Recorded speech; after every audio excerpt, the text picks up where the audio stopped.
Welcome back to The Real Show, and I am about to introduce my second guest to you. There's a saying that a woman is the full circle, and within her is the power to create, nurture, and transform.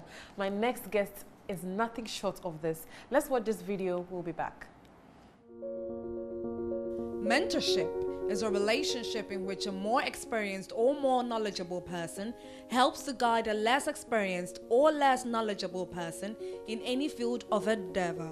It can involve a one-on-one relationship or a network of multiple mentors. The network can contain peers, step-ahead peers, or supervisors. However, the two most prevalent ones are the informal and formal mentorships. Informal mentorship is when relationship gets formed between two individuals who are already familiar with each other. This is mostly unofficial. Formal mentorship is when there are commitments that set and define this relationship. This normally comes with a sense of responsibility between the mentee and the mentor. Mentorship provides guidance and helps both the mentor and mentee to learn new things about life. Mentorship has become important to many organizations such as UNESCO. According to UNESCO, each structure of mentoring may be better suited to support particular mentoring functions or desired outcomes. For example, the structure of peer mentoring may advance psychosocial functions, while supervisory mentoring may advance career functions. With this in mind, a trailblazing educator, social entrepreneur, author, and Chartered Institute of Marketing Ghana Special Award recipient, Ethel Adjorlolo Marfo, set out to start the Junior Shapers Africa in 2015.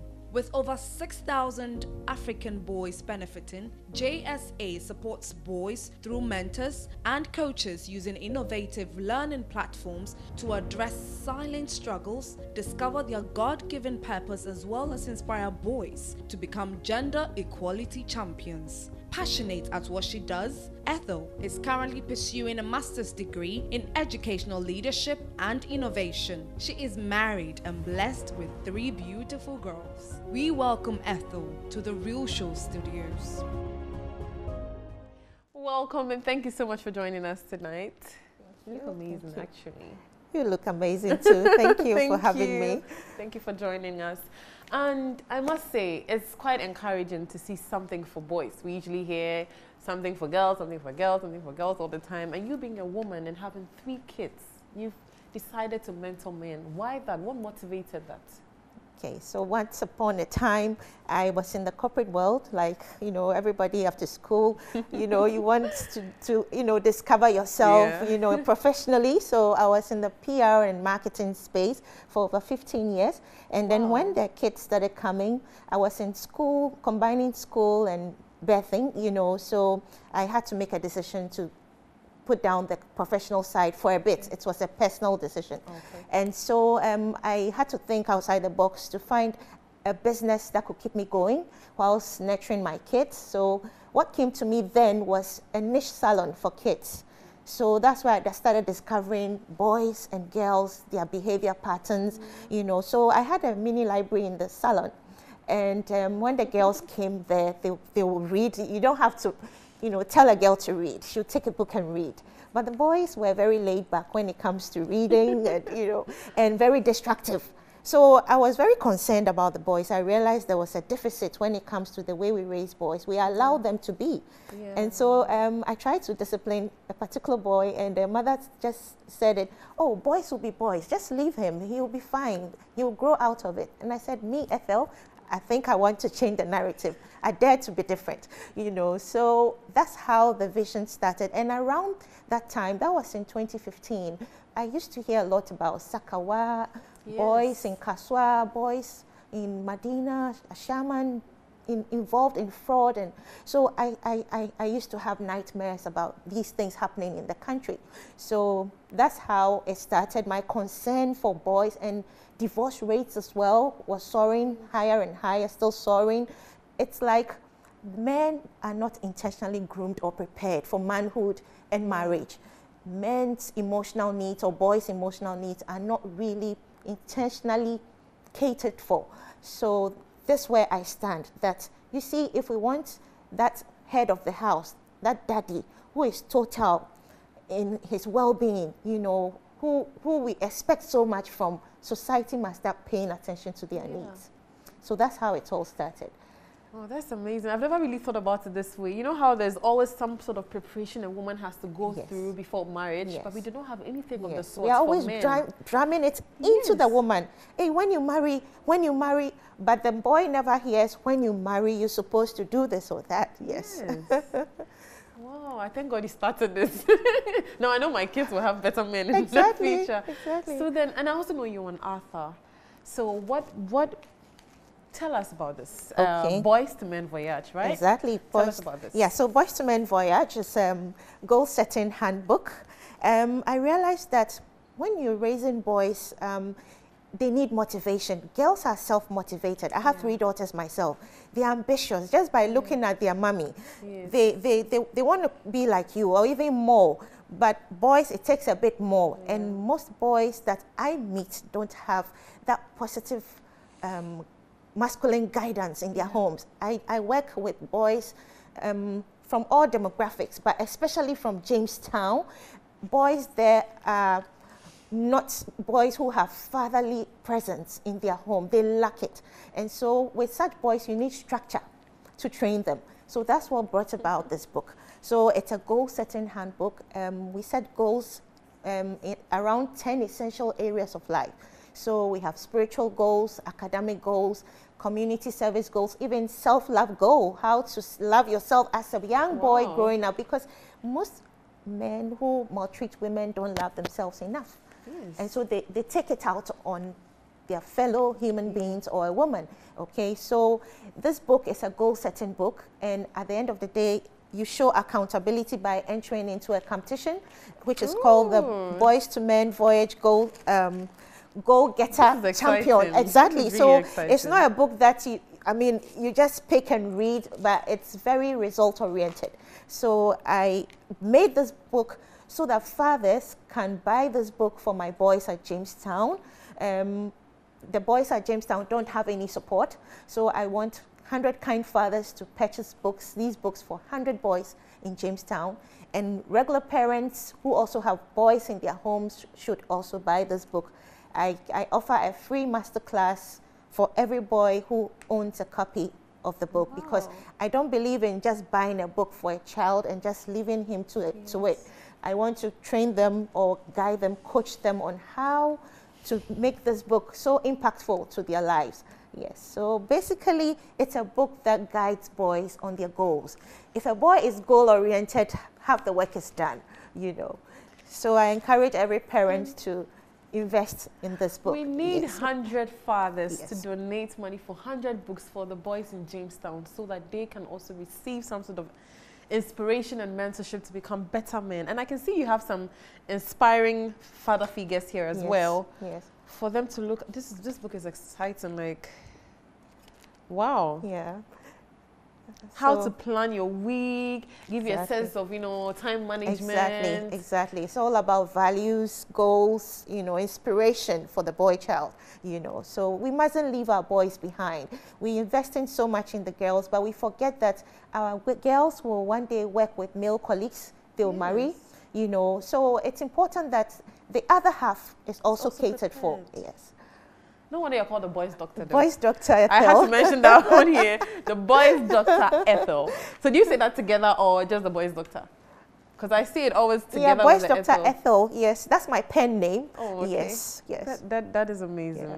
Oh, I'm going to get one of these then. Of course you should. Because I have nephews who should be reading this. You should. They'll love it. And you should too if you're watching us. Get yourself Boys to Men Voyage by the boys Dr. Ethel with Ethel, Adjorlolo, Marfo, all right? We need 100 fathers to get these. Exactly. So that 100 boys at Jamestown can actually have a better chance. Yeah. If I could call my number so that if they want to contact me, call it twice so that they can see all right. So it's 0244 605 206.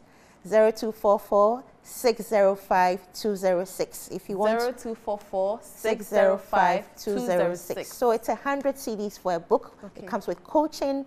So every father who wants to invest in a boy at Jamestown just pays 100 CDs for a book, and then we take it from there. So it means that you're not just giving them the books, you're actually going to be with them and mentor them. Exactly, for a whole year. That is amazing. Now, as a mother of 3 beautiful children, girls of course, how are they taking the fact that you're focusing on men or boys? It's interesting. It's actually a teamwork at home. Yes, when I'm planning my programs, my camps, they are with me. Most of the camps, I go with them, and I make sure that I get a room for them, but they are involved. When I'm planning, I bounce off ideas, and they also, share with me, oh, mommy, what about this? What about that? And when I go to town and I'm shopping, I'm like, okay, we have a camp coming up. I need to get these for the boys. Oh, mommy, look at this. They're suggesting to me what I can get for the boys. So it's a team thing. My husband is on board. He's always supportive. Yes. So everybody, it's a team thing at home, So I'm really grateful that they understand the vision. And I think that every entrepreneur should be able to sell her vision to her family, because at the end of the day, you need their support, because I'm not home. They are managing without me, but it's because they understand where I'm going. They understand the passion. So it's been great so far. Yeah. Wow. Do you have some social media handles? Yes, I do. I think this should be pushed further. Exactly. So Junior Shapers Africa is the organization that powers all this. So it's on Facebook, Junior Shapers Africa, and myself, Boys Dr. Ethel. I'm on Instagram, and I'm on LinkedIn as Ethel, Adjorlolo Marfo, and they can also get us on our website, Junior Shapers Africa. Junior Shapers Exactly. Africa. Exactly. Wow. And I invite parents to also find out more about our boys club called Boys to Men Voyage Club, where we groom boys on Zoom, because that allows boys from outside Ghana to join us. And so, we provide a platform for inspiration, mentorship, and guidance for boys, on Zoom. So they can contact me, if they need counseling or grooming for their sons, especially single moms who are left all alone to nurture boys. It's not easy. Yeah. At a point in a boy's life, he needs that endorsement of a father, or that affirmation from a father figure, not necessarily his father. Yeah. So if you're a woman and you find yourself in that situation where it's all you, I think you can reach out to us and we can help. Yes. It's amazing. Because I have a team of men, even though I'm a visionary, I have a team of men that I work with, and I'd like to say thank you to them whilst I have this opportunity to all the men who work at Junior Shapers Africa. I'm so grateful. Yeah. Wow. This is a very great cause. Now, what are some of the hurdles, or challenges that you're facing?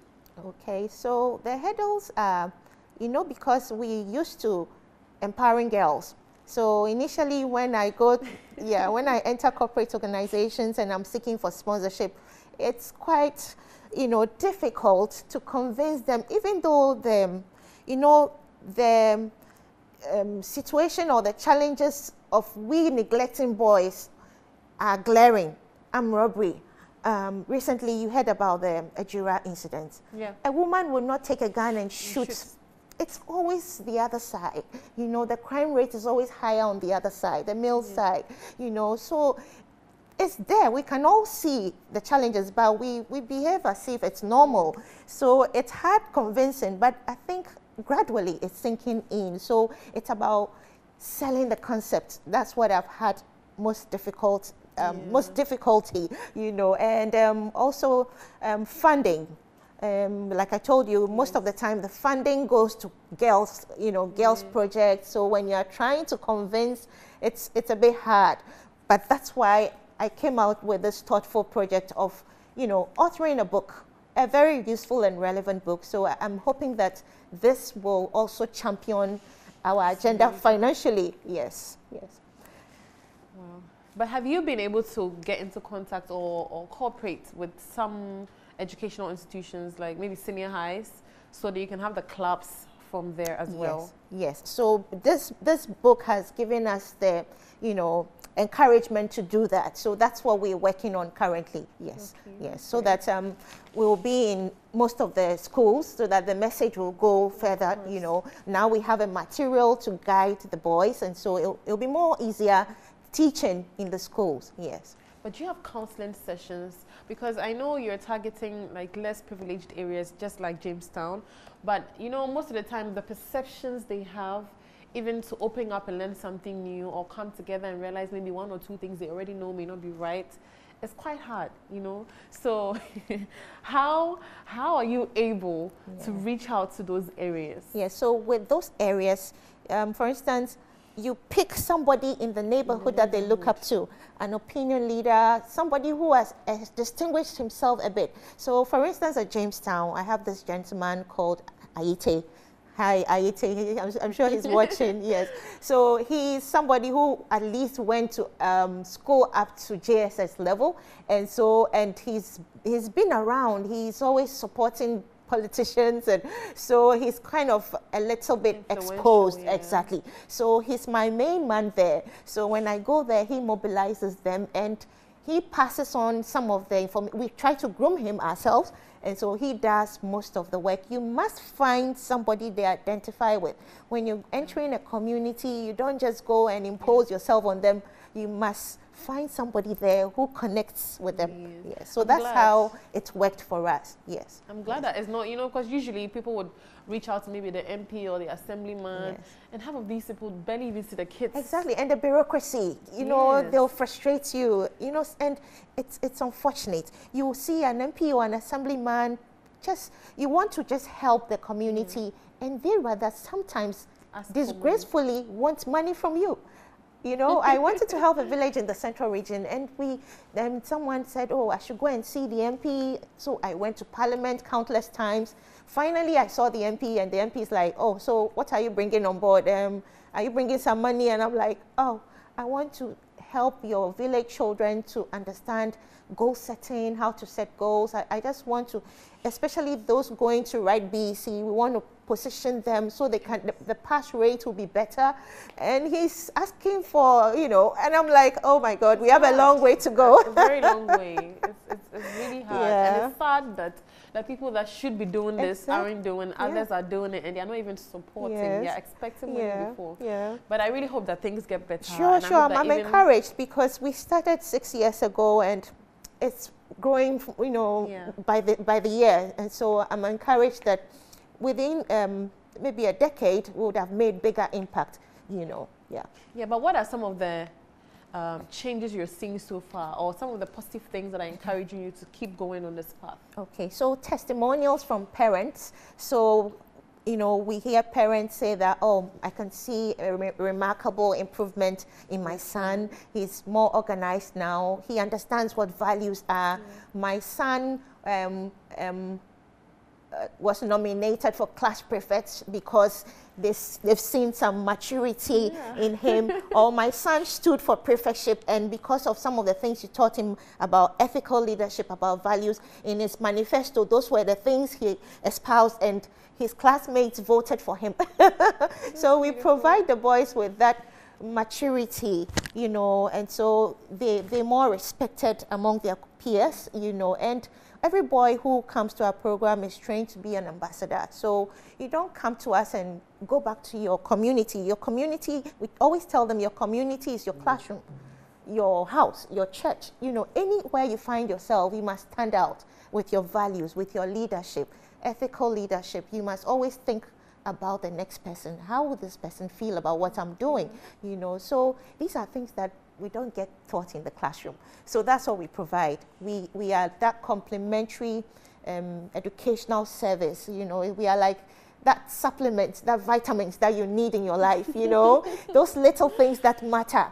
You know, we are all about the academics, but those little things can, you know, make your life better somewhere, or can give you an edge over someone in a professional space. You know, your values, your ethics, you know, we take that for granted a lot. Yes. No, when we look at young boys today, you know, I'm sorry to bring this in, but You know how there's a lot of talk about the LGBT society. Now, I personally think that, or most people also have the view that people have issues with their self-image from a very young age, and when it's not corrected, what they begin to accept is what they can't jay away from. That's when they begin to feel that they should be women. I cannot definitely understand everybody's struggle, but to help people understand further their gender and their true image, do you have something you inculcate, like maybe an activity or something that makes them feel more masculine, despite the fact that they may not necessarily look masculine as people think you should look before you are considered a man? Yes. So our programs include, let's say, sessions that make you understand or identify your strengths, know who you are, love yourself for who you are. And also when you are having emotional problems, we encourage you to speak about it, because sometimes these emotional problems make them secluded, isolated, and they start taking advice from peers, and they end up in those situations. Okay, so our agenda is that we get boys to speak up about what is bothering them, their silent struggles that sometimes they may find it hard to tell their parents. You know, African parenting, our parenting style, you know, we're so judgmental. When a child is telling us what is going through at school, maybe someone is bullying him, we don't accept it. Oh, you're a man. I mean, you shouldn't cry. I mean, why? So your colleague, your male colleague pushed you, and you are all teary. You know, we make boys feel like they should all be masculine, but boys are also humans. They have emotions. So we should allow boys to express their emotions, you know. And so we try very hard to make boys love themselves. If you love yourself, you don't feel insufficient. You don't feel like the need to do those things. Exactly. And we also advise the parents to kind of give that, you know, open forum for their boys to speak up about things, because if the boy is not expressing himself and is keeping it in, then that's where they end up in those situations. So parents must also be on the lookout for any changes in their son, find out who his friends are, what he's watching. Some parents, because of modernization, leave their boys alone in a room. That's his bedroom. They don't go there. You don't know what he's doing, what he's watching. You leave him alone with a gadget. That's where it starts. Even free Wi-Fi at home. Exactly. Everybody has Wi-Fi exactly. now. So sometimes the freedom is too much. So it must be regulated, and we must learn to create artificial shortage in our homes. You shouldn't be at the beck and call of your son all the time. Learn to tell him that sometimes you get a no from me, and it's okay, because the world that he's going into, he must understand consent. You see, you touch a woman and a woman said, I don't like this. Don't touch me this way again. You should be able to respect that woman. And it starts from home.